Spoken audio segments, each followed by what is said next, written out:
All right, you all set? Call this meeting to order. Pledge of allegiance first. Pledge of allegiance To the flag of the United States of America, and to the republic for which it stands, one nation, under God, indivisible, with liberty and justice for all. Right, we'll do around. I noticed that, Scott. Sorry. All right, we're gonna take something out of order. We're gonna make an adjustment to the agenda. Yeah, I'd like to nominate Bill Maxwell to serve on the Budget Committee. He's very graciously stepped up, twisted a few arms, and agreed to serve, subject to a contract that he apparently has drafted to be signed by himself and the chairman of our board. And I'd like to read this contract to you. Contract for Budget Committee service. This contract between the Waldeboro Select Board and William Maxwell to serve for one term on the Budget Committee. I'm interested that he used the word one term. Because that means Thank 3 you, years. Bill. Yes. Yeah. Well, but he signed it already, so this is good. Mr. Maxwell's demands are as follows. Honeycrisp apple slices instead of candy each meeting night. Apple flavored lollipops. Seated between John Blodgett and Bob Butler. Better watch out, John. Bathroom breaks every 45 minutes. Those are not for me. Zeus Blodgett, the dog, must attend at least one meeting. Signed, Bill Maxwell. So, Mr. Chairman, I move that we accept the terms of Mr. Maxwell with the understanding that the concept of one term remains open. And I would look forward to moving forward with it. And I applaud his healthier snack. choices Absolutely. during I'll second that budget motion. meetings. Second. Any more discussion? All those in favor? I've got another adjustment to the agenda. Okay, Make it 10.1. Yep. Got a request to have displays on the utility poles from the Lions Club for the Veterans of Foreign War.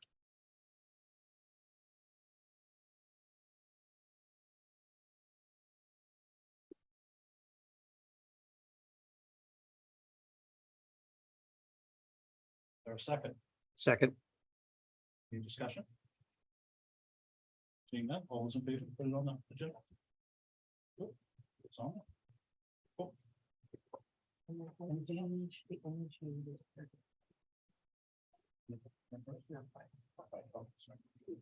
All right, we got a select board and budget committee joint session. I'm not sure. We're not gonna take any official action, Okay. so thank you. We know we're here. Fire department, we're gonna do the presentation, is that what? Fire EMS are going to do updates, yes. Okay. And I think Paul and I Paul? go first, because he has training tonight. You give us an update on what's going on? Good, the bad, the ugly? Okay. Okay. That's when I get nervous when it's all good. All right. Just a couple of things that I wanted to highlight for you. During the budget season, this past year, we put in a request for some per diem firefighters. And so we've done some change to our run reports, try to collect some different data for you folks. As of July 1st, to today, we've done 56 emergency calls in the fire department. And probably about half of those were during the hours of 8 and 4.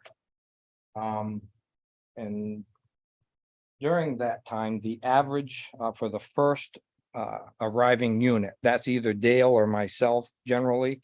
The officer is not a fire truck, it's one of us, was 12.88 minutes for one of us to get there during those hours. And the first apparatus to leave the station was 17.8 minutes before a truck would get out the door. We had a car accident this afternoon. It's a typical day. Dale left in a truck all by himself. That's what we had. We've reached out to try to recruit more people, and did a run on Facebook, still doing a run on Facebook. We still have it on the sign out front. It's on the town's website, and Peg's even put it on Indeed online to get it. And out of that, since we started doing it since the budget season, we did get one new firefighter that came to town. So we're happy for that. But that's what we were able to deem from it. We did get quite a few, not quite a few. 3 or 4 that wanted career firefighting jobs, not on-call paid firefighters. But we did get one out of it. We're still recruiting. We have our open house this Friday. We hope that you all come and join us, and we're pushing for new firefighters there as well as entertaining the kids.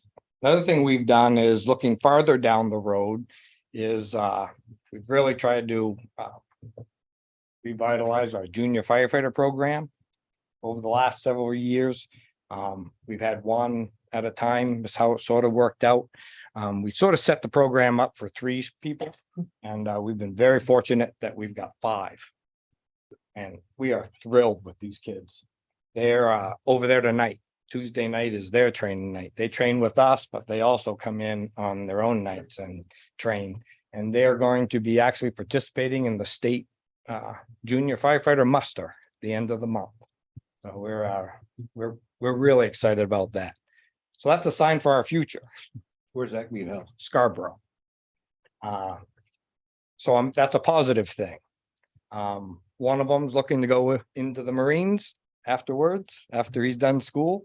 Some of the other ones don't know where they're going to end up, but we're giving them a taste of community service and firefighting that hopefully they will take somewhere with them. And we hope that some of them will retain and stay here in town. The biggest thing that would help us with recruitment for daytime folks is if we had more people that lived in town, worked in town. And if more employers were Bob Butler. Because he was very supportive over the years of his employees that wanted to participate in the fire department. And that's what we're missing. That's what we're missing. We have response, like today, Dale left alone in the fire truck. More came, but we all come from away. We all work out of town. So it's that time frame. And that's the part you folks need to consider. And we'll keep trying whatever you want us to try. But the times that I shared with you this evening are right in line with what we had before so far.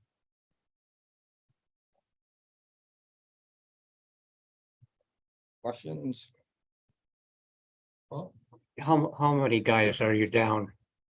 How many volunteers, how many more volunteers would you like to have available, assuming everything lined up and they could leave work to make a call and you could get them trained and they, Yeah, we have 3 empty spots right now okay, that are there. And in the evening, that's not our problem. Because in the evening we have good response, on the weekends and in the evenings and things. We'll always make room for more. We run out. Year racks, we'll figure something else out, and do it. So it's the daytime, the folks, and we ask them right up front. If we get an application, we ask them right up front, or your availability during the day. So our one new one, he's a security officer for BIW, so he's on a rotating shift. So every 3 months, we might get lucky and he'll be home during the day. oh, sorry. Go ahead. Go ahead. Yeah, I'm just wondering. You don't want a lot of old guys or guys that are too old or can't climb a ladder and do physical stuff to be in the department and calling out for fires. But is there, if you had a 70-year-old or a 75-year-old walk in who was in good shape and could do most things, would he be a viable candidate? Absolutely. Give him an application. Absolutely. Sign me up. No, I'm serious. Come right over, my friend. We'll see you Friday night. Absolutely. We've got some now that are no longer interior firefighters and we're sort of referring to them as our scene support. Yeah. Yeah. You know, we've got stuff for them to do, you know, maybe they can learn to drive the truck, maybe they can learn to pump the truck, maybe they can just, you know, help around the scene. Yeah, so absolutely. Volunteering. What would you say the time response out the door was for during the day? For the apparatus, 13 minutes, the apparatus, the average was 17.8, but What- that's only during 8 and 4. 8 and 4. What's your average during the other times? Oh, I can go back, figure that Can you out. find that out? I Yeah, mean, that's gonna be, absolutely. I'm sure it's quicker. Yeah. But be interested to It's see. still gonna be close to 9 minutes used to be our average.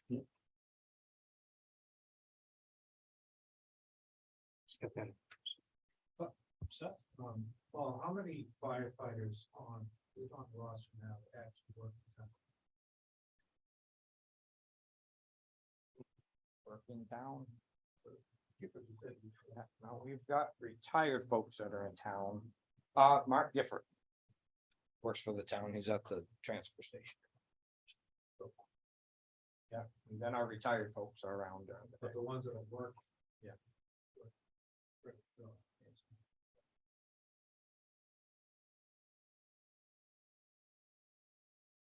And we're fortunate that some of them, you know, we have employers that let us leave. We've got one that comes from Rockland quite often. There's 3, 4 of us that come from Damascotta. It's just time to get here. Probably in time, it's a long terminology, with a 10-minute response time, well, it depends. Or, let's say the fire department, so there's more than just. Put up here, more than one person on the roster that can respond during the day, if they're allowed. Yeah, like there's probably 5 of us, Dale, that we've worked regularly. Maybe 4. Yeah, 4 or 5. And some of it depends on the day and what they're doing at work and if they can leave or not leave. But they're not like the town next to us. They're out quite a ways. They can't squat it.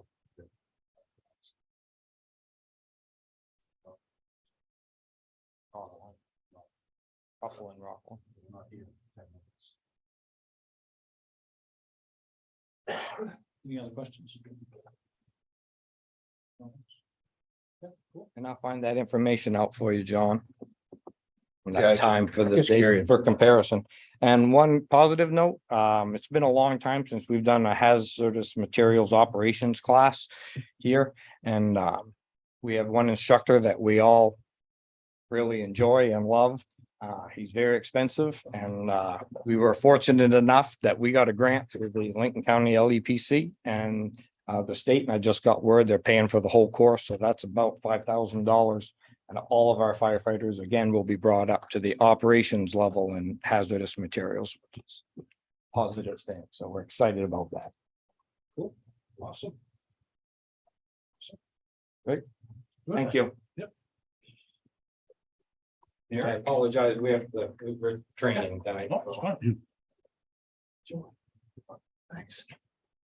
You're up next, big guy.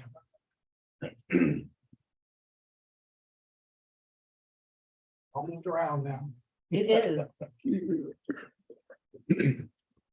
So for those of you who don't know me, I see some unfamiliar faces in the crowd. I'm Derek Booker. I'm the EMS chief and local health officer here in Waldeboro. Just a couple of things to update you guys on since the budget meetings back several months ago. All the lease equipment that we have gotten through the Stryker Flex program is in service. That includes a brand new stretcher, a brand new power load device, which the crews are very, very fond of, has our patients.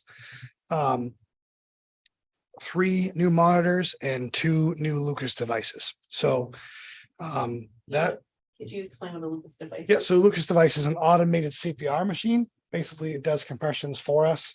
It goes on early in the process of a cardiac arrest and allows us to essentially do fatigue-free CPR for several minutes out hours, really. I mean, there's a spare battery with it. It plugs into, house power if we need it to keep going and those types of things. So with the protocols such that they are, we have to work on these patients for quite a long time now. And so it allows us to be sort of hands off. We're able to do higher level things like intubation and push medications, and the CPR machine just does effective, high quality CPR while we work on the patient otherwise.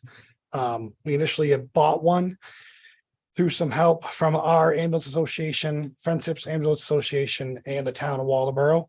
And through the lease program, we bought leasing two more and put them in service. So each truck has. So that allows us to have it on every ambulance out the door, right off the bat versus having to shuffle it around if that truck was not in position to answer that call. So long-winded, but that's what it does. So all that stuff's in service. I'm still waiting to see a bill from Stryker for that. We budgeted for that. So we make an annual payment on that when that bill comes in, and then we move on to the next year. At the end of the lease, we can replace that stuff for newer market, higher technology, and just put it in service right over the old stuff. So it's a really good deal. It worked out. It's going to work out well for us. So that's one of the biggest things that we talked about a lot in the budget meetings. And then another thing to discuss, I feel it's important to be transparent to you folks about our call volume, as that comes up a lot in terms of transfers and 911 calls and hot button topic mutual aid. So running some quick numbers for our mutual aid responses, just so that you folks know, I apologize, I'm a little hoarse. Fiscal year 24, so that started July 1 through today, we have responded to 222 911 calls in Waldeboro and 163 calls out of town. So we've been to Warren 59 times, Washington 10 times, Union 14 times, Bristol, South Bristol, a total of 3, Newcastle once. Contract towns, Jefferson and Friendship, we went to Jefferson 47 times from the start of fiscal year 24, and Friendship 29 times. They have both been given their annual fiscal year 24 bills. Town of Jefferson is responsible for $152,000, and the town of Friendship is responsible for about $106,000. They both have been given those bills. Warren and Union continue to faithfully pay their mutual aid bills when they're given them. I bill them on a 90-day cycle. So typically the first of the month, the fourth month, they get a bill. And so if I was to bill, just running some quick numbers today, if I was to send Warren a bill today for our mutual aid responses, they'd be looking at $10,000 and some change. That is separate of intercept fees. Intercept, for terminology's purposes, is when we take a paramedic over, drop paramedic off and come back to Waldeboro. Paramedic will typically ride with Warren into the hospital and then be returned back to Waldeboro with Warren. So and that's about another $9,000. So they're looking at about $20,000 bill from fiscal year, or excuse me, from 8/1 through today. So they'll get a bill November 1st. And that was just through today, the 10th of October. So needless to say, it's working. It's exactly what we wanted to happen when we discussed it with these towns. And one thing to note positively is that they really like our service. They're glad to have us. They feel fortunate that we're willing to drop what we're doing and go over there and back them up. And the truth is, because of this department and how it functions, we're able to do it. So, right now we really are feeling a lot of love between us and our mutual aid towns because, they really like our service and we like to help them. So it allows them to sleep peacefully at night, knowing that if they can't put a truck on the road, Waldeboro is going to be there to back them up and, really, it's working really well because of our staffing, our ability to cover our shifts better than we once did. It's really just a smooth operation. So, total responses to date for 2023. 191 mutual aid responses and 829 what I call contract responses. Those are calls to our towns that we're responsible for contractually, one of them being Waldeboro. So we are covering a lot of mutual aid responses. We're on pace to cover about 1,776 calls for service, which is pretty much right where we were at last year. We've had a busy few months, so I suspect probably will be over by about 100, 200 calls by the end of calendar year 23. September has been a busy month. October has been a busy month so far. We had 3 calls today at one time. We are having a lot of multiple call responses, which again, much credit to the EMS crew in this town. We're able to cover them. We're putting 2, 3 trucks on the road at a time. Plus I have a car that I bounce around this town in fairly regularly and either first respond for crews or back them up. And again, just a really, really good system. It's working well.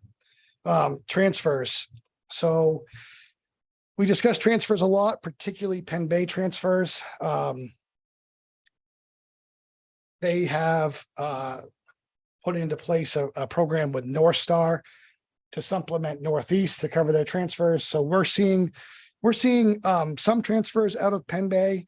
We're actually down literally 5 transfers from year to date. Last year, at this time, we were at 57 and we're at 52 from Penn Bay.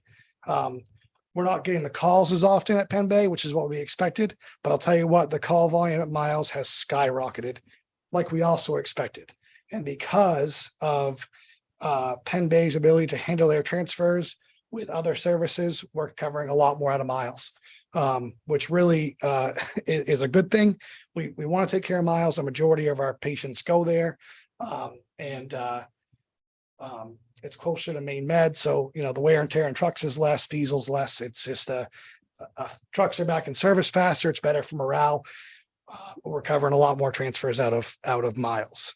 We're actually about 33 transfers per month. So we're on pace to run a total of about 402 transfers over the course of the calendar year 23. So we're 256 transfers out of Miles year to date. So those numbers are up and transfers when it comes to budgetary purposes are good for revenue. They're How it increases our revenue to help pay for this program. absolutely, certainly offsets our costs. We're approximately 32% of our estimated revenue from start of fiscal year 24. So we're really kind of above our quarterly and remaining just shy of our 25% for the first quarter expenses. So we're right there, despite what I will say is a relatively aging ambulance fleet, which leads me to my next conversation. The 2 trucks we have on order are still basically on order. That's kind of the update I continue to get. Spring 2024, late spring 24 is our anticipated arrival of the first unit. And the truck that it is replacing is really starting to kind of show its age.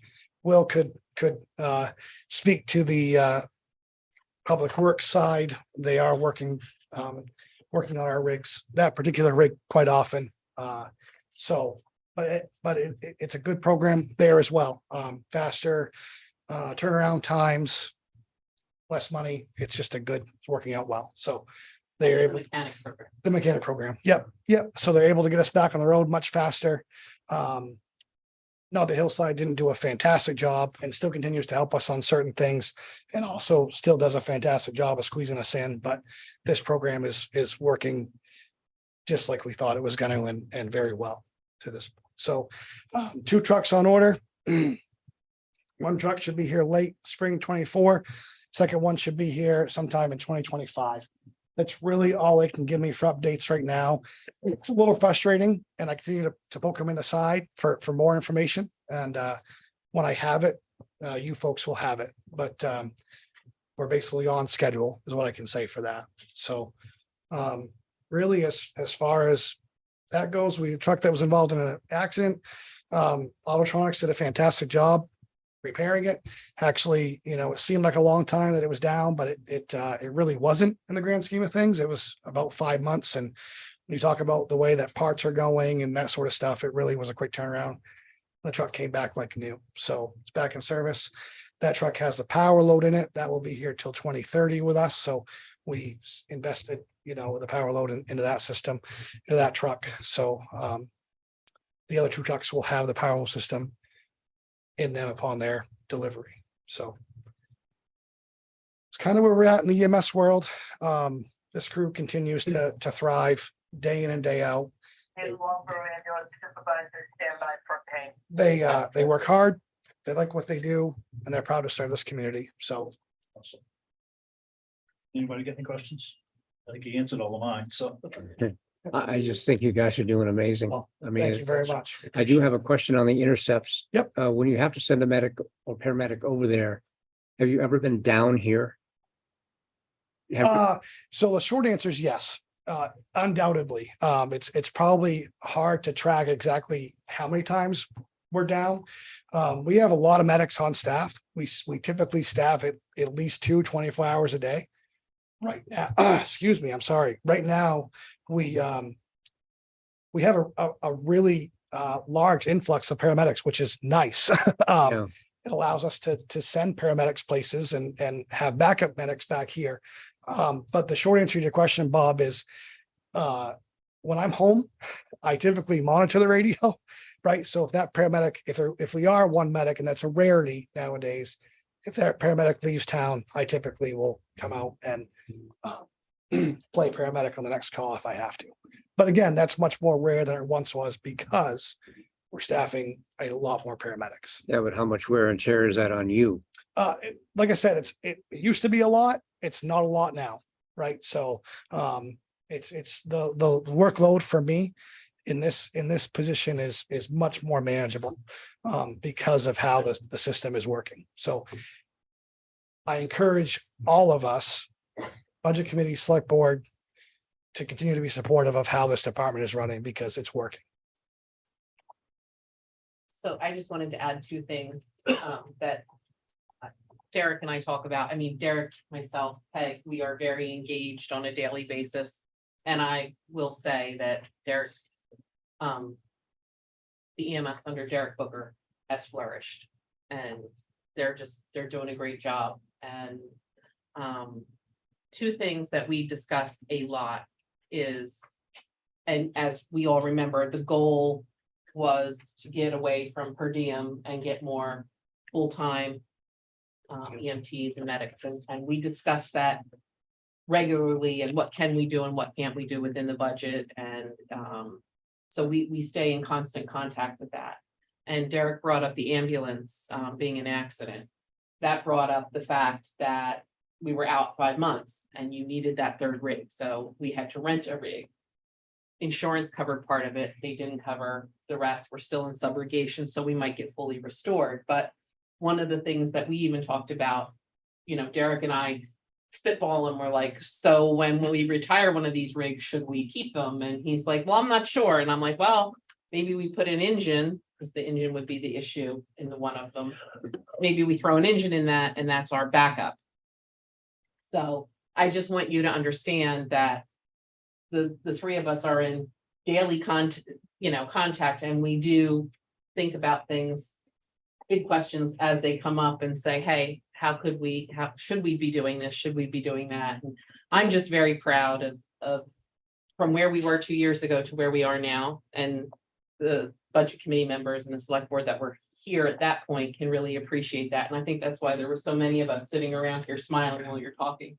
So. No, we certainly, appear to have survived, weathered that storm, thanks to the constant support of this town and you folks and you know, the community's better for it.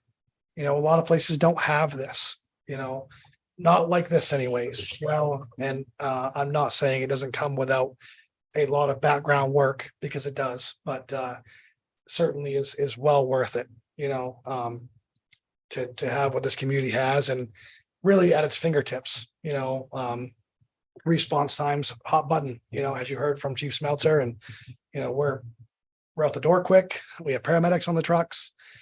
It's just it's a good thing. And we have people in classes right now licensing up to the paramedic level, licensing up to the advanced CMT level. And you know, they're encouraged to do so from myself, but also from their colleagues in this town. So it's good, and just hope it continues. I should have asked this when Paul was here, the chief, fire chief. Yeah. Is there ways that you guys can assist the fire department during these day shifts? And I'm not talking about going and fighting fires. I'm talking an accident. Obviously, you guys are going. If the fire department's going, you're going 9 times out of 10, correct? Yep, yeah. Where you guys get there, maybe we don't need to have that full-fledged fire response to direct some traffic, but we can maybe pull some police officers up to direct traffic, or some public work guys come to direct traffic. It's that bad. Is there times in that work would work? So I will tell you that, like I've said all along, from where I sit, you know, the EMS department is willing to help out with whatever we can do safely and within the realms of our protocols and policies and procedures. And really, when it comes to directing traffic, to be honest with you, I've done it frequently. Not necessarily because the fire department was shorthanded, but because we were waiting for a rig to show up or someone to come from Damascotta, like Paul mentioned, or Mhm. anything like that. So the answer to your question, John, is yes. I mean, we certainly could help out, you know, where it would be reasonable to do so. Like I said, I go, as a matter of fact, we had an accident on the Union Road a few months ago, and it was at daytime, and I shut down one end of a road for 3 hours, answered emails from my car while I was directing, you know, occasional car would come up, I'd say, yep, road's closed. And that was that. So, I mean, yes, we certainly are willing and open to doing those types of things. We are staffed here, you know, I don't, the problem is, you know, because of that volume that we have, tying a rig up, you know, on the north end of Waldoboro for something, when something comes in on the south end of Waldoboro, probably isn't Yeah, I a understand. good that. practice for us. Yeah. But realistically, if, you know, if we get up there and someone doesn't need EMS attention, we could certainly switch roles and put on a traffic vest and help direct traffic or clean up debris, or, you know, whatever would be beneficial if it aid in the response of the fire department. A couple of years ago, we were having a real problem getting people. Yeah. And we made some changes. Obviously, those had an impact. But what other factors entered into your ability to bring people in the way you have? Well, It's not just the pay. yeah, you know, I think we do have a good environment here. You know, I think the employees, you know, if you were to ask them, I think they appreciate the crew room. You know, changes that we made, those were huge. The fire department day room, a place to go and study and eat and be away from this side of the hall, I think is great. And we train regularly, which is huge. I think people like to learn and have in-depth trainings, and we promoted a training officer that we is a paramedic and works here full-time hours on the ambulance, but also receives additional pay to do the training, which brings in people from, you know, different services or per diem places, and like, oh, this is kind of nice. We could, you know, maybe work here and then, you know, really one of the biggest things is being able to offer some of those full-time spots, you know, offering those benefits, that health retirement, the 3C plan, even for our per diem folk was astronomical, and getting people in who work now regular schedules. They work, you know, they commit to that time in their schedule to bring to Waldeboro. And they bring people with them. You know, I got people here that are doing ride time right now, clinical trainings for their paramedic stuff. And I've got one individual who's like, yeah, when I've done a medic class, I'm applying here. You know, and I think it's environment, you know, it's environment, it's call volume. We're busy, you know. One of the biggest things that I can't stress this enough to you folks, when we talked about morale and we talked about those Penn Bay transfers at 2 a.m. that take a per diem person who works full-time somewhere else in EMS, who's already probably bordering on burnout. They come and work a night shift for us and they ride from Penn Bay to Maine Med at 2 a.m. They don't come back the next week, right? So us just saying, hey, look, we're going to take care of our residents, our patients at Penn Bay. And when 6 p.m. hits, we're only taking care of them from Penn Bay, right? And we do that. We make sure that we ask those questions. Is this person somebody that we brought in? And I'll tell you what, right now, it is not beyond this crew to call me at home and say, hey, chief, it's not somebody from Waldeboro, but they're really, really sick. Can I take them? Absolutely. Go. Don't leave them there, you know? So, you know, I think we've made a lot of little changes that have led up to the bigger picture of keeping people here and getting people here and keeping them here. A lot of little things, like I And said. he's being modest, it's leadership. Good leadership. Certainly, you know, try to, you know, listen to them and what they want and need. And there's good days and bad days, but like I said, the service is excelling. So it's really fun to lead them. Get back to the ambulances. When we trade them in or take them out of service, it's just the drivetrain that's really the concern. So it is, it's the mile. Bodies in great shape. The Well, frames are in great shape. Yeah, I mean, you know, it's Maine. They're on these main roads, you know, I certainly wouldn't put the engine, like she said, the engine drivetrain's a big piece.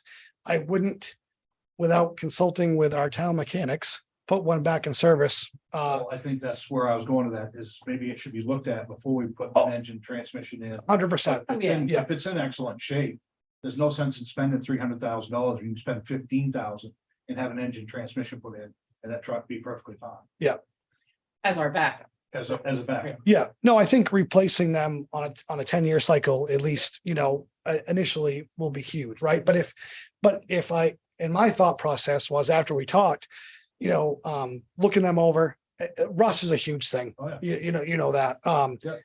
And the patient compartments, again, credit to these crews that are in them day in and day out, cleaning them and waxing them and just these trucks are spotless. And occasionally, even if I have to be like, hey, we found a piece of trash on the floor, you know, the guy's like, okay, we'll fix this, you know, guys and gals, we'll fix this, you know what I mean? Because they take pride in their units, right? But because of that, the life of the box can be extended. Right. Um, And that's where I was going with the So, engine transmission. right, so I think, The rest of the you know, truck's perfectly fine. after talking to Julie, I think the thought process, more so than having a spare, would be to actually rotate that truck, because one of the worst things for these trucks is to have them sit. Absolutely. We had a spare truck, it sat and it rusted out, you know, so I think what I would do, quite frankly, is have a 4-truck rotation. And to me, at least initially thinking about it, right off the top, that could extend the life of the truck a couple of years.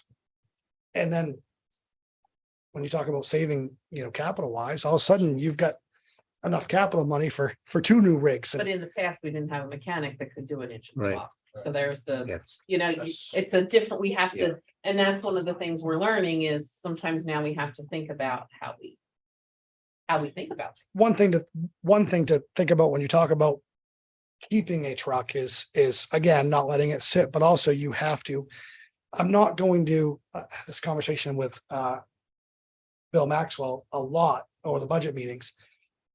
I'm not gonna have one truck that doesn't have the same equipment as the other truck, Right. right? So if I add a truck to the fleet,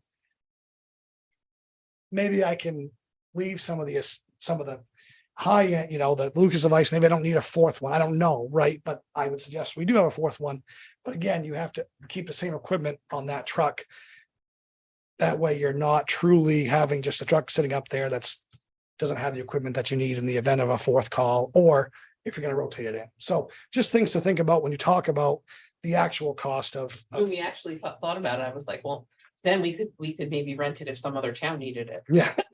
And then Peg and I both said, no. Right. Somehow, $250 a day, Right, right.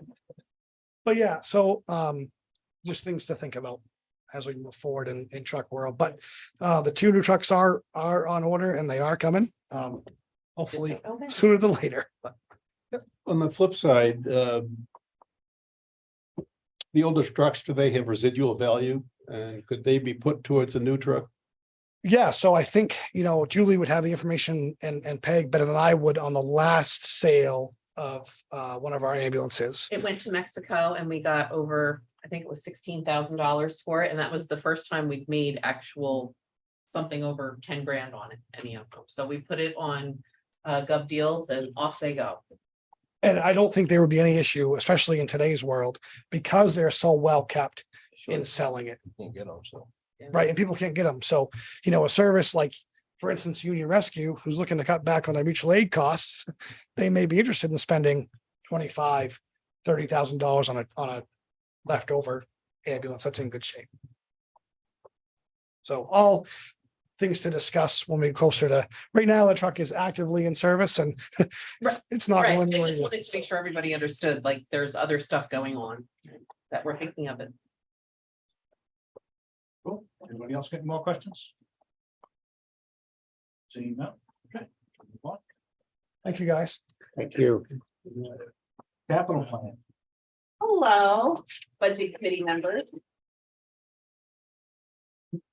We wanted to get you all here tonight and say hello and have a chat. I wanted to give you the Valsco big sheet of capital. Typically, this is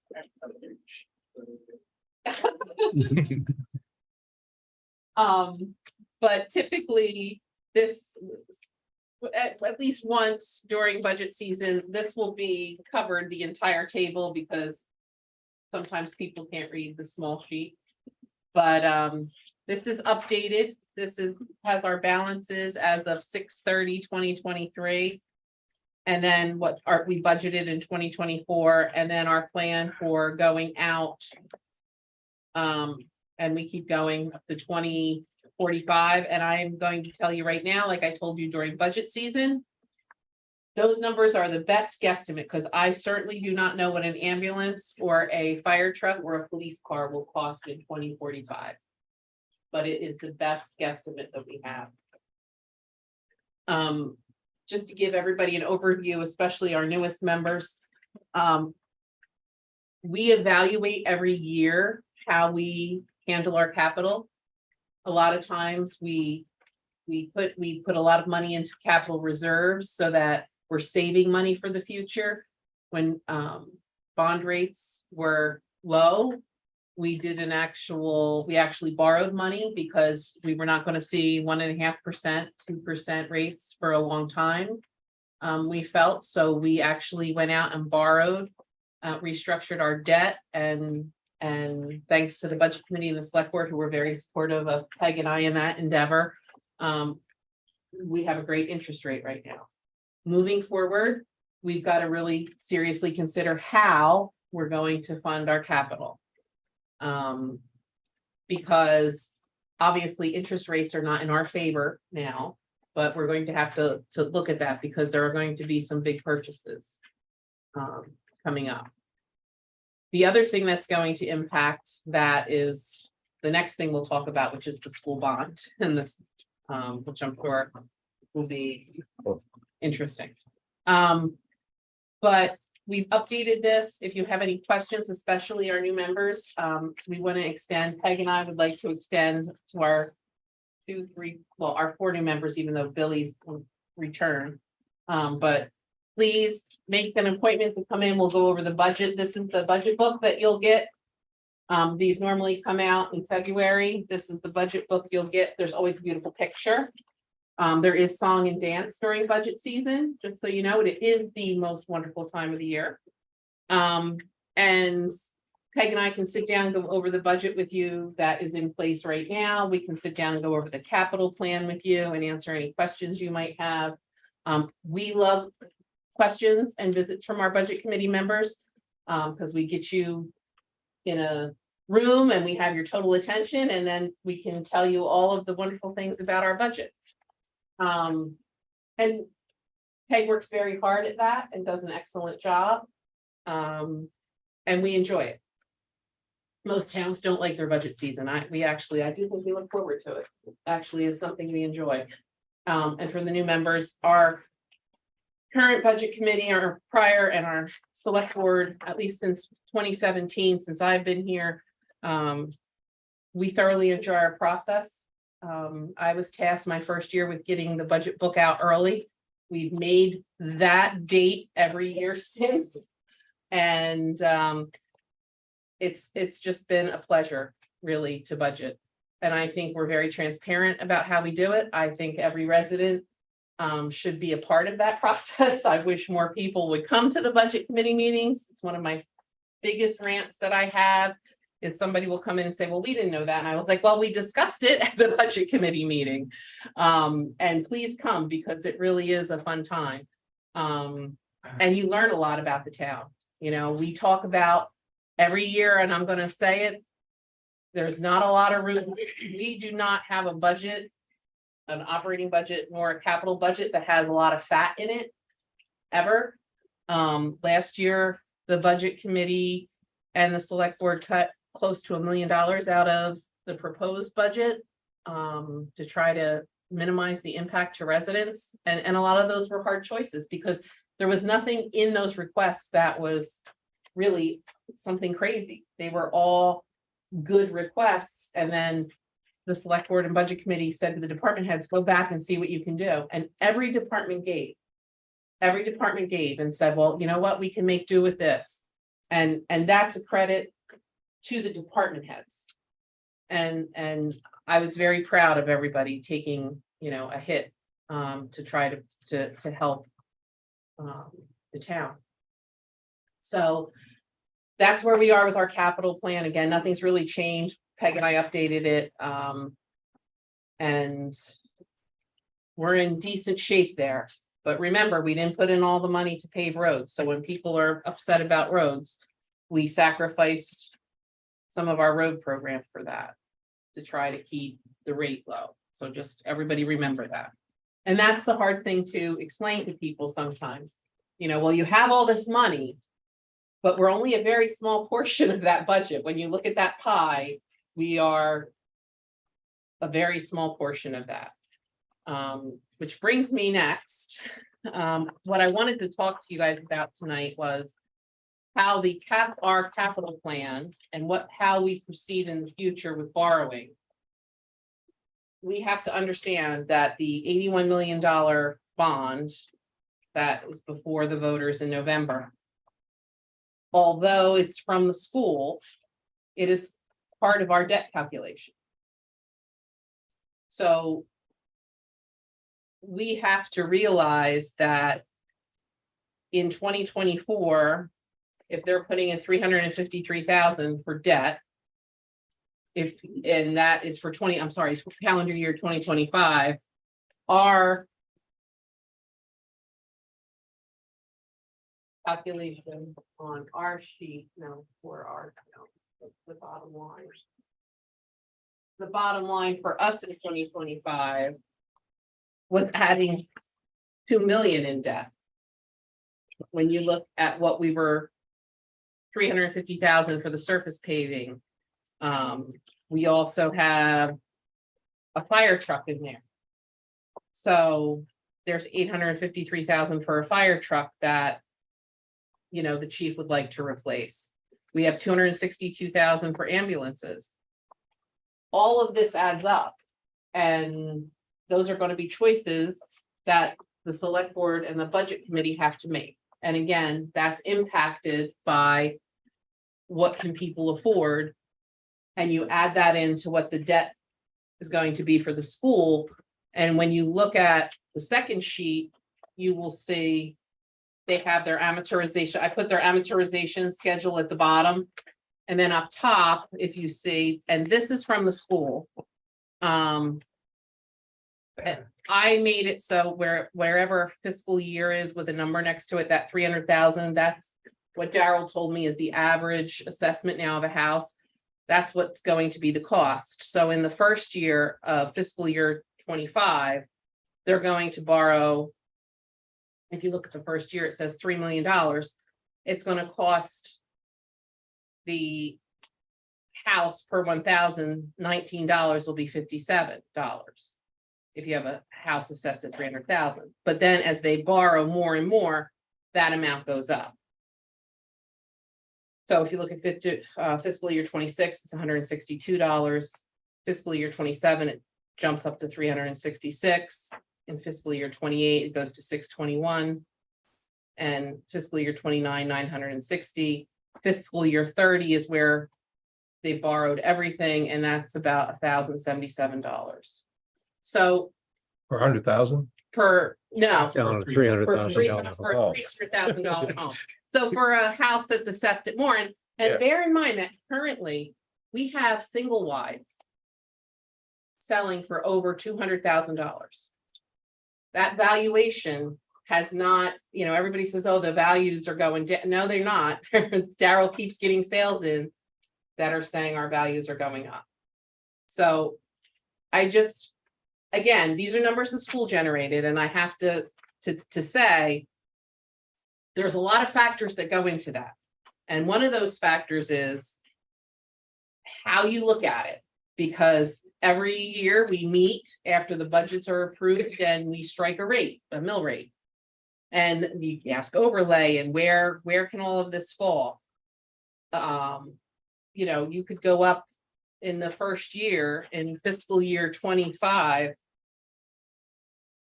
We could go up to a 16.5 mill rate, or as 15.1. from 15.1, you could go up to a 16.5, a maximum tax rate, or a minimum of 15,723. So, there's a lot of factors in here. This isn't the be all end all, the numbers that were given, but there's a lot that go into it. Those increases are just for the school debt. That doesn't include what would happen in a school operating budget. Right. So it's just for their debt, Their bond. that's their bond. So it doesn't include. It doesn't include the operating budget or their increases, and it doesn't include our debt. So I just want to caution everybody. When you say, oh, it's only $57 the first year. Yeah, it's $57 the first year, but then you have $162 the following year, 366. And again, that's just for the debt portion. And the reason I'm saying this is because there's two reasons. Is I need the budget committee and the select board to understand. Your initial reaction will be when we sit down with our budget next year, you guys got to cut because the school went up, the town's got to cut. And then we're talking about cutting our services. And then the pressure's on us to come up and make it all fit. And I need you to understand that that's going to happen. And if this passes, you're going to be tasked with the unenviable chore of having to make some really hard decisions. And yet we only control about 30% of our budget. But I will tell you right now, and it's happening now, it is happening to me and the ladies at the front office and Peg. We have people who come in who are upset.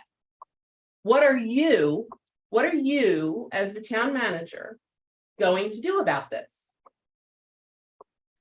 And, next year, when all this hits, they're looking to us. And I need you guys to understand. And my plea would be, we have to really look at this, both the school budget and the school bond referendum and the town budget and how we plan our capital. I think there's a disconnect. And I think that we, as the town, need to be the ones reaching out to the school and saying, you know, maybe the superintendent and the town managers need to sit down and talk about their capital plans. Because we've got to do something, because this is not sustainable. Our budget, our capital expenditures, their capital expenditures, it's not sustainable, and it's not sustainable for our people. And we need to figure out a way to work together.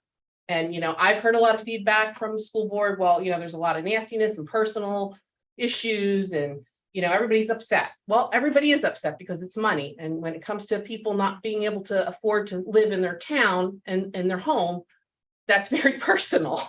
And we all need to sit down and have a conversation that's not accusatory, and it's not, you know, you want this, or you're pushing this through, or this isn't transparent, or that's not. I actually want, I would love to have the conversation, because we need to do that. We need it to be an open communicative process where we both share and put our cards on the table and say, hey, you know what? I understand that you want to pick something out of the school budget. I'm going to pick a walking trail just because it's a big chunk. Is a walking trail at a school more important than an ambulance? I don't know, but let's have that discussion. And it can't just be an us versus them. We're all in this together. The residents don't want to hear it's the school or it's the town. They want to hear what we're doing about it. And I think that's the right question. And, you know, I'll admit, you know, I've taken a little heat. Well, you know, you're a little like a bull in a china shop. I'm from New Jersey. Of course I am. That's what I do. And I'm passionate. I'm very passionate about this. And we see the people. You know, I had a suggestion today. Somebody said you should make the school portion of the tax bill be paid at the school and the town portion be paid here.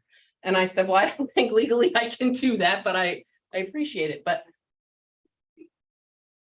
when people come and complain, they're not going to their school board members. They're not going up to the school. They're coming here and it's falling on us. And quite frankly, I don't have the knowledge behind me to even explain it. And then I end up saying, well, call somebody. Well, by the time they're leaving here, they don't want to call somebody because they came to their town manager and complained and they want me to do something about it. So I just want everybody to understand this is going to be a big process, especially if this goes through. You're going to feel the pressure from the residents and yourselves to have the hard conversations that we're going to have. And every year I list them. What services do you want to cut? Because that's what we're talking about. We're talking about cutting services. If you're going to cut the rate, because everybody's going to want to cut the rate, the mill rate, or not have any increase, you're going to talk about services, because there is no way in the current economic environment that the budget's going to go down on its own without taking drastic measures. So I'm trying to prepare everybody for that. And that's, and again, this isn't pointing fingers. This is just an honest conversation about what's to come.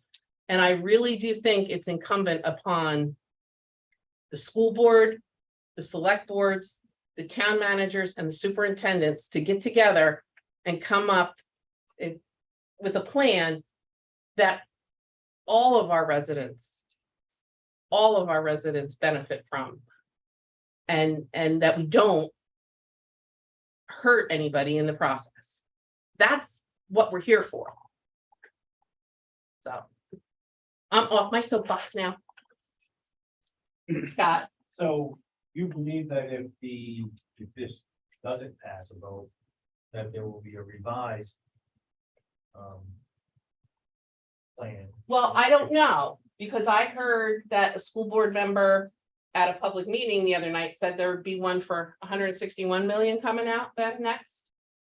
So I would hope that before 161 million came out, if the 81 million goes down, that somebody would talk to the town. That's my goal here. You know, and I feel the pain of the school at times too, because, you know, they said, well, we had all these meetings and nobody came, and sometimes we feel like that, we have all these meetings and nobody comes.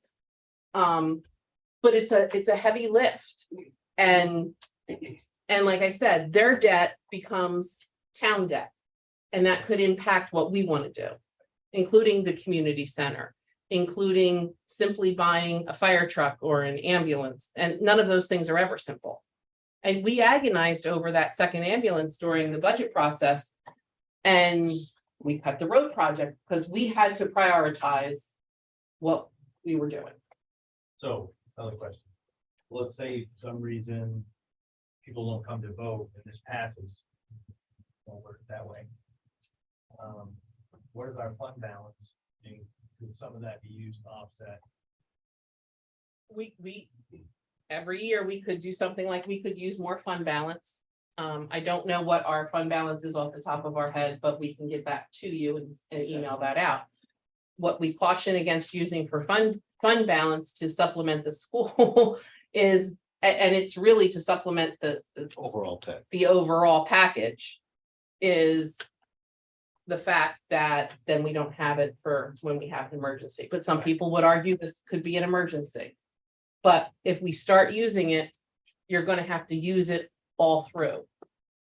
And that's part of the problem. And I will go back to a meeting where there was funds from the state that could have been used by the school board to offset the tax increase. Do you remember? Because select board tasked us to go to a school board meeting and chat about that. You were a representative at the time. There was another representative from. 1.8 million over 2 years. So, and you know, they put that money into the budget and didn't use it as an offset for taxes. So I don't want to, I'm not trying to say, paint this like this is the school board's fault. What I'm trying to say is that we all have a responsibility and we all have to have a conversation about how this impacts everybody. But it's going to be hard. It's going to be a hard budget. And I just want everybody to understand that. And I wanted you to start thinking about it, because I know Paul's thinking that, okay, I'm gonna make a presentation for a new fire truck come February, and everybody's going to have these great ideas, and you're going to be the one sifting through them and saying yes or no.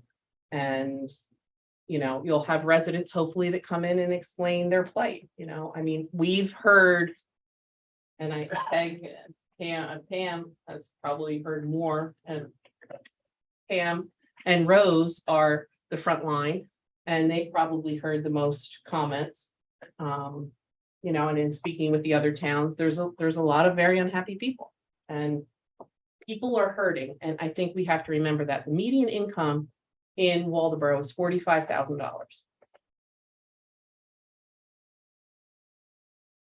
And that's hard when you have to swallow increases.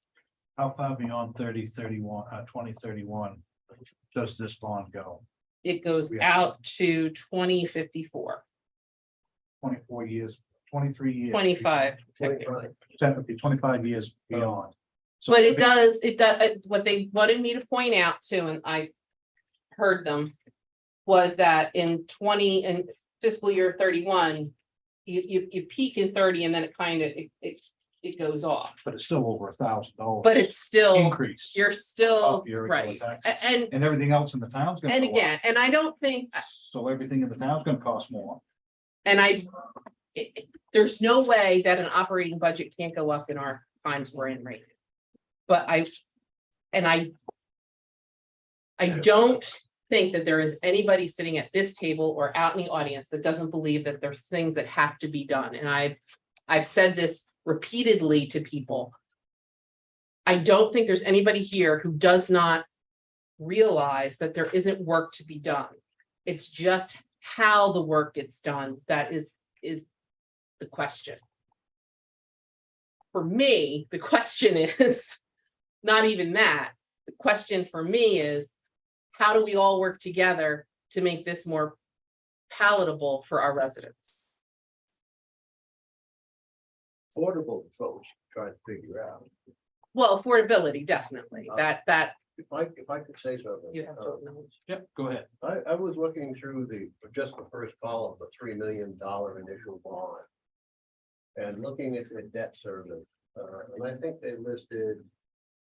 1,750,467 as the total interest.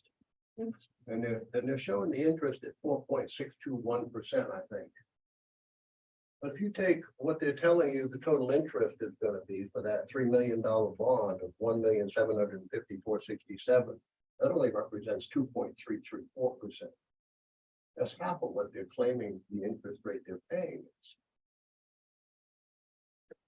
So unless there's something I'm missing here, I mean, I ran it through a bond calculator, I ran it through a mortgage calculator. So I think they're thinking that they will refund those bonds at some point. Will be a refunding. I can ask that question. So those are gonna be a call bond? So See, we haven't went through the Maine municipal bond process yet, but I can ask that question. Because I think what they would, because I noticed something similar to that. And my question was. I think because there's such uncertainty, they are planning, at least and it could be coming from Maine Municipal, the bond bank. That they're anticipating they would have to restructure that loan at some point, but I can ask that question. Because if their 4.621 runs through the entire bond process, that doubles the interest by the time you get out 25 years. So you're not looking at, I think it was $130 million. Totally. You're looking at something closer to $190 million. 200 million. So when you're talking about an $81 million bond, you're not talking, well, yeah, you're talking about an $81 million bond, but you're talking the cost to the taxpayer of maybe $160 million. That's Well, a big difference, or 190, well, they're showing it as the total debt service through the life would be 130 million with 49 million. Right, being that's what they're claiming at interest. 4621. But their numbers aren't at 4621. Right, and I They're think at that's because, 2334. they're thinking they'll refund or Refine that. restructure, but I will ask that question. I will ask Karen Pike and I'm sure she will ask the Maine Municipal Bond Bank. Or I called them last week to get the amortization schedule too. Well, when these people put out these kind of numbers, they should be accurate numbers. I mean, they shouldn't be telling you that they're gonna borrow the money at 4621. And then when you look at the bottom line, it only represents 2.334. I will find out. The budget committee get any questions? Who's here? Jan? Would you introduce the new budget committee members? I don't think I know them. Oh. John Burgess. Burgess, John Burgess, and that's Brandon. I'm Brendan Crump. Oh, I'm sorry, Brendan Crum. Brenda's last Oh, name again? Brendan Crump, CRUMP. And then you have in the back Scott Martin, I know him. and then you have Billy Maxwell. I'm And Jan Minzy's also new, new on this. new on the budget committee. This is my 10th year, but I'm still new this year. You're a newbie. Right, but I didn't know. These other people, thank you very much. All right, so select board, any questions? Regards to this, no, Something that you want to make or comments? I'll do it in my comments. All right. So if you have any questions, anybody has anything they want to talk about, come see me, come see Peg. We'd love to sit down and chat with you. Look at that. Great shiny face.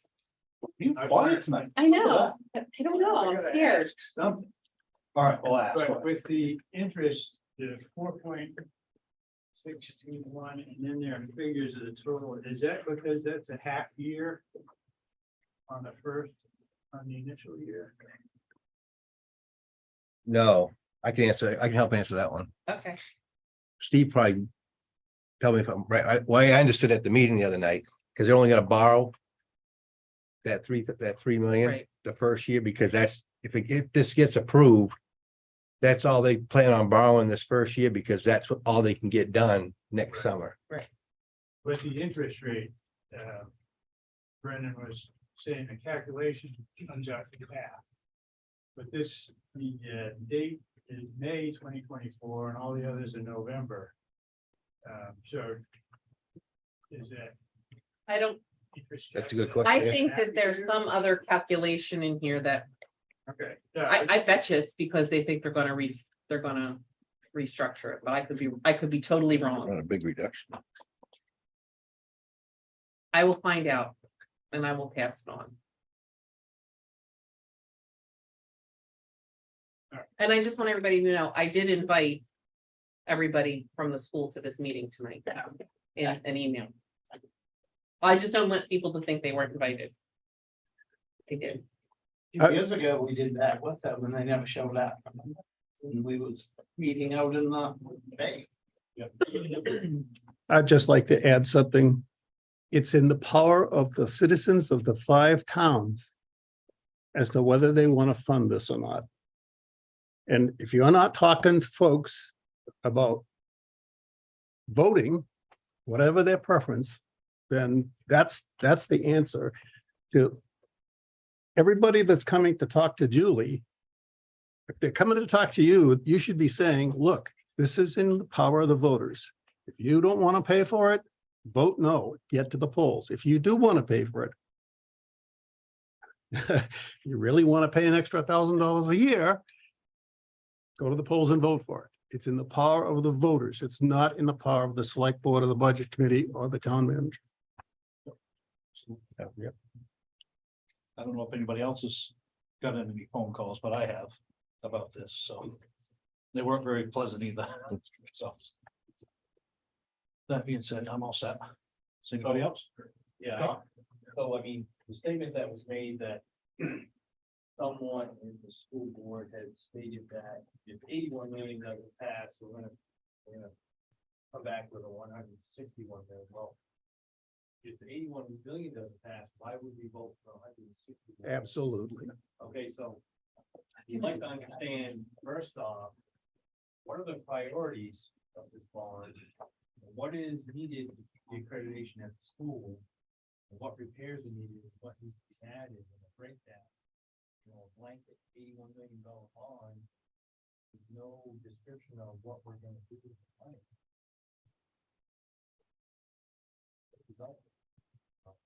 They do provide on their website a description We do. of what each Project. costs. I don't know, to be very honest with you. They do update it. They did update it on the 6th, but I don't know if there was a prioritization included in that. Only thing they changed was the date, the change in the meeting dates. Oh, it was only the change in the meeting date. I check every day. And Nothing on can there. you correct me if I'm wrong, but it didn't, Nothing on none there. of this money will increase our credibility at the school.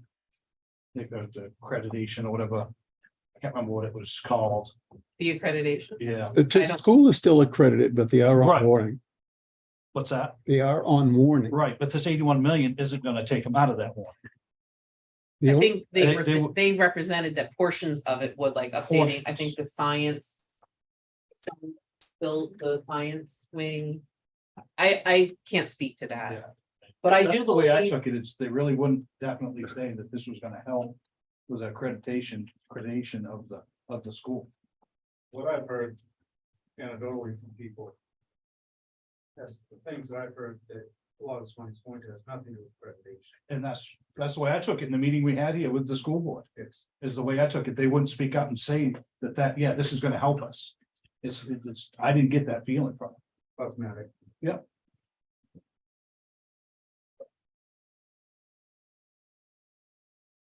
Well, not all. School,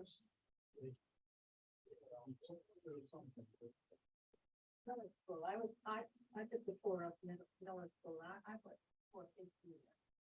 Thought I could do it. I was I was shocked. I think that was the. There was some things. with that. I didn't call it cosmetic, but either. There was some part. No, I'm just talking about the building, the actual building. And I didn't go through the list. When I looked and I saw students working in the bathroom, it was definitely. looked like that. And there were other things that. There was some. Scott, to your point, Brian Race, I can ask him if they've done a. I can ask Brian if he can provide a priorities list of what projects will be done with each of those. The 3 million, the 5 million, the 15 million, if you would like. Is that something you would like? John? Since we're talking about this, my select board comments, I'll comment now, because that's what it's all about. I've gone to the last couple of school board meetings. I mean, I'm gonna make a point to personally go. To at least hear what's going on. And up until this last meeting, I didn't realize that school board, how much they impact us and our taxes. Oh, yeah. And it's good to see some of our citizens there too, and our residents there. We need to have more people go to these meetings. If nothing else, just to hear what goes on. They did make an announcement there. Actually, they made a vote. They voted on forwarding this bond to the towns. They just voted on that last week. And they also announced the public hearings. The public hearing is the 26th of October at the Madonna Valley High School. It's at 6 p.m. Please make a note of that. These questions you have, Scott, that's the place to ask these questions. We need people there to ask the questions. We had a presentation here a month ago. And we had a number of people in the audience that were from the school board or the administration. We didn't have a whole lot of citizens here. We had a couple, Jan, Steve was here, we had a couple here. But we need to have people go to that public hearing if you have questions. Those are the ones you're gonna get the answer from, hopefully. They also made a change to the date, these tours they're doing in the buildings.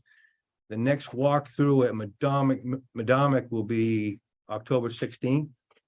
They're gonna walk around and show you what's wrong with it. And then Miller School again on the 18th of October. At that meeting, one of our citizens asked about putting these meetings on online so people can review it and see it, so not everyone can get to the meetings. And with some hesitation, they said they were gonna look into it. Actually, they referenced Waldeboro doing a good job putting our meetings online so people can see. Good job, Mac. Yeah. And the next board meeting is the 19th of October at 7 p.m. at the central office in Union. So anyone cares to join me, I'll be there. I do want to also make sure that everybody is aware, because I've heard this twice now from two of my select board members. I have asked the school to forward their agendas to you individually as select board members. So that you get direct communication from the school. I sent the board president an email because he seemed to be concerned that you were not getting the information from the town manager. That way I am removed and it is direct conversations with you. I don't make it a habit to not give you information. So I just want to make sure that everybody's very clear that I've made that request. I asked him to check to make sure that that will be honored. That way everything is disseminated to you guys directly and there's no pass through or anything like that. Cool. Awesome. Are we all set? Everyone all set? Well, thank you, everybody, for coming. It's the budget committee. Still safe. You are more than welcome to stay for the whole meeting. Sign up for your apartment.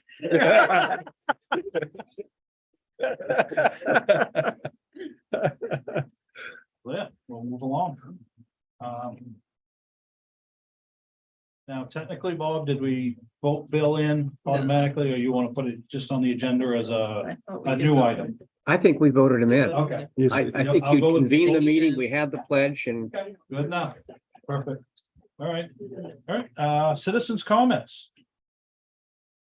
Steve, can you step up there, please?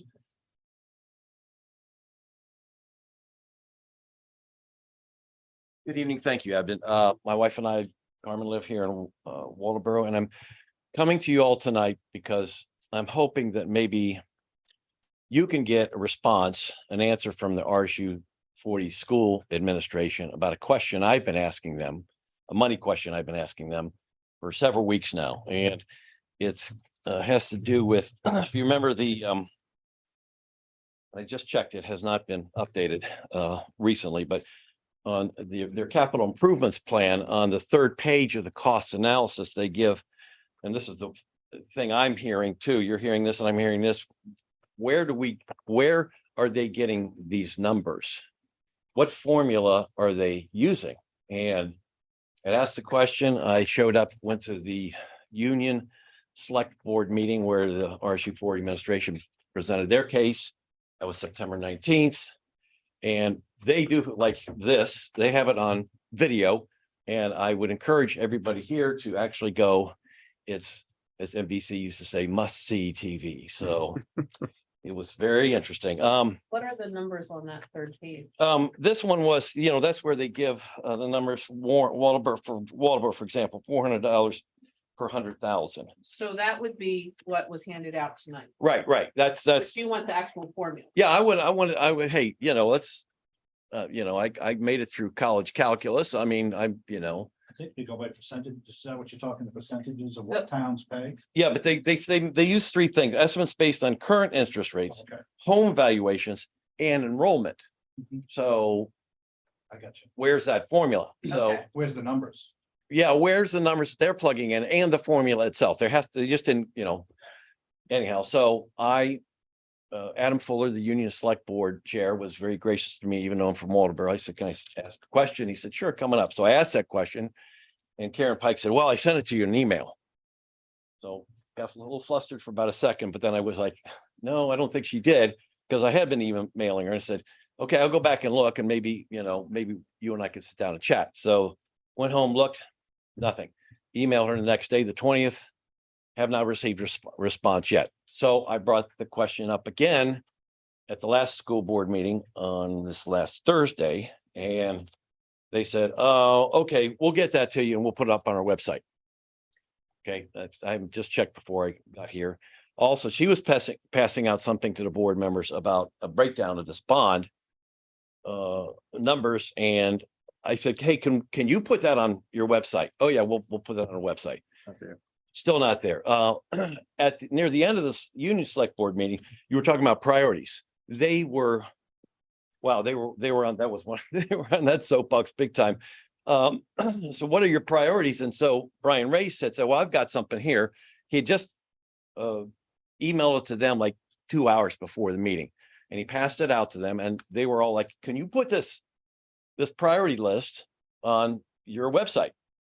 That was on the 19th of September. It's still not there. And Linda Mountain Land, one of the select people there, said, I'm just only seen this 2 hours ago. She said, I see nothing on safety and security here. So where is that? And that seemed to throw them a curve too. So that's yeah. So that, I think, and some of the other points, that's it. So I will give you, so I got the information today from Karen, but I got it yesterday. Emily Trask Eaton was very kind, and I called her and said, hey, could you help me with getting some of this, the amateurization schedule and everything? Right. And she brought it right up right away. So if you are not getting that answer from the administration, you might want to reach out to Emmy. Because okay.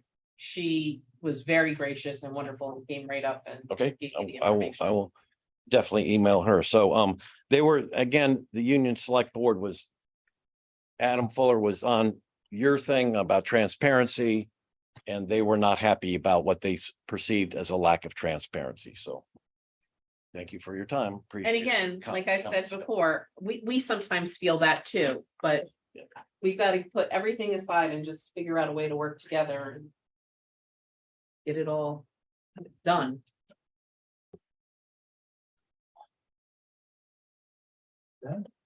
Please come up. Sure. Front and center, please. No, you wouldn't really get me back, so. Yeah, you're Yeah. awful quiet. I know. So. Trying it, Mo.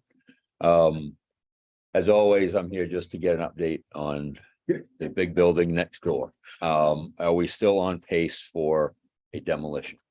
Well, when I just walked in through. Providing very quick, Or is Max going to be demolishing himself? you It's provide a gonna be very up to the quick, sledgehammer. a very quick AD Gray update. We had one at the last meeting, but he can, So funny enough, I actually just had a call from someone who was interested in that. There's going to be a pre-bid site walk this Thursday at. no, 80 gray, 80 80 gray. gray, 80 gray, not the house of them. No, that is the 80 Gray one. Haas's house is the 17th, next Oh, okay. Tuesday. 80 Gray, there's a pre-site bid this Thursday, 10 AM, where people who are interested in the potential demolition will be walking the site. And then I think they'll get bids within the next 2 weeks of that, and then hopefully scheduled for late November. Right.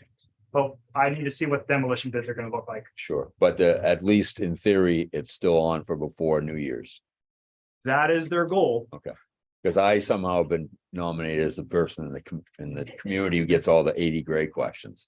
So, that's, I just like to, I want to be sure what I'm telling people has some validity to it. Well, if you want, I bet Julie would love to swap the RSU 40 questions with you. I could do that, but I have some criticism of them as well. Thank you. Thank you, Ben. All right, any other? President comments? Seeing none, we'll move on. Select board comments. Mr. Butler. I up first. I did want to say something about the bond. And I'm adding somewhat to what you said, Julie. There's no question there are issues in the school district that need to be addressed. There's no question that money needs to be spent.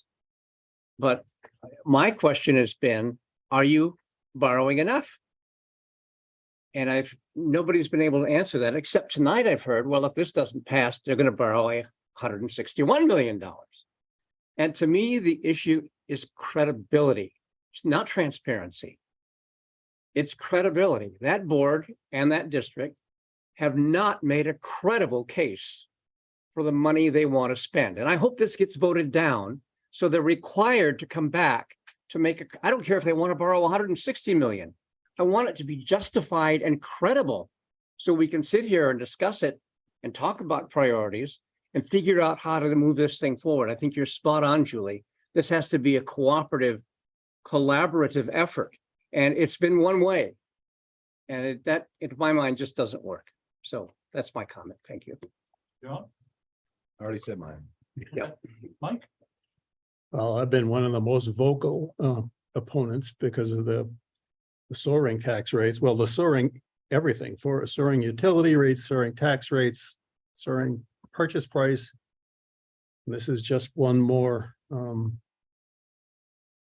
straw that will break every camel's back. The first question I had was, in the face of declining enrollment, their own projections, why are we expanding the schools?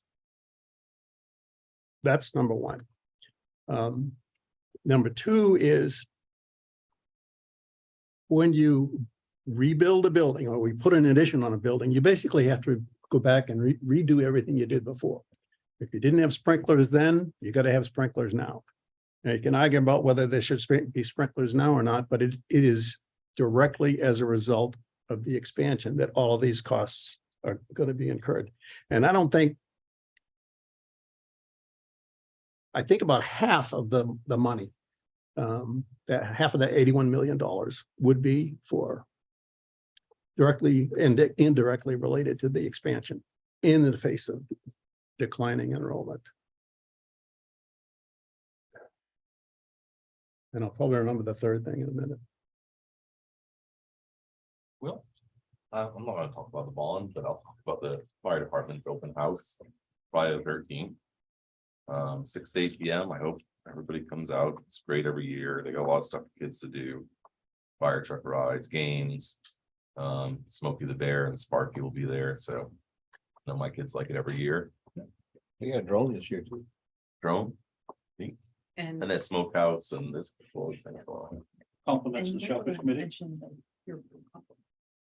Oh, yeah, and yes, and Public Works is for the first time since I've been there, and I think even before they weren't. 2017. is fully staffed, so. Nice. So it's been very nice and it's a good group of guys, so. Getting things done. Getting things done, we're switching to winter mode, so we're hauling sand and get ready for the inevitable. But it's a good group of guys, like a lot of them are new to plowing and stuff, so it's gonna be learning experience this year, but So please be patient. be patient, yeah. But I think it will go well, so it's been very nice. No snow this year. How many did you get? Will took some of my thunder, but that's okay. Did you all get to review the electricity information I gave you? Is it okay if I put that on for the next select board meeting? That was one. I just want to remind everybody, November 7th is our election, and the school bond is on it, as our state referendum questions. Our stellar clerk has put together a voter's guide. It's on our website, and if you call up and ask, she can also print out something for you. And I wanted to mention that our Thanksgiving baskets that the ecumenical church provides, and the Christmas baskets that we provide, the signups for those for families in need in Waldoboro are up on our website, as are the requests for toys and for coats and boots for Christmas. And we will be developing a list for donations shortly. And that will also be posted, but I just wanted everybody to know that that is out there and available. And if you are a resident of Waldoboro, please take advantage of it if you need to. And that's all I have. I'll make one comment. I was over to Walmart last Friday and they had school supplies on clearance. I bought, I think 40 boxes of crayons. They were 25 cents a box. I bought those colored markers. There was $1. They were typically $5. They were $1. I bought 2 great big bags full of stuff and brought them in for the school. We're always I very, encourage people to do that if they're in the Walmart and go to the clearance section. That's where it was. And it was selling school supplies, pencils, pens, 10 pens for $1.50. I mean, it was, these kids need, some of these kids that go to school that we take care of need those supplies. And for them to have them for Christmas or whatever. you can always bring stuff like that in I think- year round. You are he's a prolific, he loves to shop at Walmart. If I see He's a deals, on- prolific, he's a very good shopper. He loves the discounted fishing poles, which are huge at Christmas. Yeah, yeah. Mhm. get kids out there and outside. All right. All right, would somebody like to make a motion to approve the consent calendar? I'll make that motion. Is there a second? Second. All those in favor? All right, new business. Displays of the VFW flags, is that what you're? Well- proposing? It's for the Lions. It's so Sandra O'Farrell, she's the. That's not here, but she's the king lion. For Waldoboro, and she's she's a lioness. She approached me and she actually talked to some folks here. The Lions Club, they want to do a program and they need our support. You've seen these in some towns. We have our flags, but they want to have these hung on the poles as well to represent veterans in the community, that from the community. And the Lions, it's a Lions project, but they need our support to be able to go on the polls. They need our approval. the Because town's when approval they go to the, fix. just like when they did the flags, you go to CMP or the poll. You gotta get permission to put these on polls and they're gonna ask, does the town support it, the select board support it? We have a master agreement with CMP, so it would just require our approval, your approval. And they will hang them? Yeah, I- it's their program. Their It's their program. I Yep. move that we, as a board, authorize. How they're gonna fund them is based Right. on how they fund them, but it won't be through anything to the town. Authorize the hanging of these signs. When will they be displayed, John? When they get the program up and running. I mean, just during the summer or? Typically, I've seen them in other towns, like this one's in Clinton. I've seen them up in Clinton. Usually it's just during between Memorial Day and Veterans Day, Okay. just like the flag should be. I got you. I'll second. Cause they're out there, they're not flying around in the winter time. Is there any more discussion? Seeing none, all those in favor? Or we'll just, Yeah. we don't have to notify CMP or anything. No, I will let them, but I will let the Lions Club know. Okay. I didn't realize the power update was on this page. Yes. whole business. Constellation power update. Yes. If you guys want to handle that now, if you're comfortable, or we can put it to the next meeting, it's up to you guys. I'm sorry. So, I yes, jumped. what do you guys want to do? I'm comfortable. I'm comfortable. Okay, deal with it. I'm Make a giving you the motion. floor. We have to pick a, guess we do this before the motion. We have to pick a time period.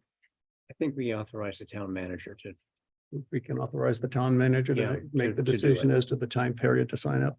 Okay, I move that we enter into a contract for electricity supply with Constellation New Energy. Through the main power. Association. Yes, Is there a second second. discussion? I just Give want us to an point out, Just so everyone's, Just familiar want an overview. with just the so everybody updated- knows. go ahead. you know better than I do. I just read what Julie sent to us, but Mike, Mike's a I gotta master. thank Mike for Yeah, bringing Mike- this Mike's the one forward. that did it. Because there's over 800 municipalities and nonprofits that purchase their electricity supply using this organization. Constellation is a renewable energy company. Natural gas. they have both. Yep, they do. They've got hydropower, they've got solar power. And they are out there as purchasers and brokers who operate on behalf of their clients, us and other municipalities and nonprofits. Schools too. Yeah, and you can lock in for up to 5 years on some of these rates. And it's a market thing, so they change every single day. You gotta be watching them to determine when you go into to make your contract with them. But when you see 11.27 cents per kilowatt hour for 5 years, and yeah, that's a substantial discount from today's standard rate, what, 16.6 cents? You're saving some serious money there. So, I will watch it yeah, I know you will. and I will have Mike help me. Mike's on call. Assuming I can get my email to work. I am sure Tony is aware of that. Any more Okay, discussion on Phone it? works. Makes sense to me. That's great. How did you find out about this? Well, I've known about these various entities for a long time. But when I had never experienced it before until I was a trustee at the utility district. And we had signed up many years ago and we just re-upped. And we had gotten a really good rate. It was like 6 or 7 cents a kilowatt hour. But again, the standard offer was lower than too. So we just re-upped and I said, we do have at least one location and sometimes there may be others depending on whether we trip the threshold between small general service and medium general service user. Can you do it as an individual, like say the town garage versus the can you do it as an individual homeowner? I'm not sure. No, I'm not No, sure. no, what I was thinking is, Location? well, individual locations, so you don't break that threshold, so you considered a higher user than you are. It's based on CMP's determination. It's, Oh, okay. Yeah. I got you. CMP determines based on its meter reading, what type of service you have.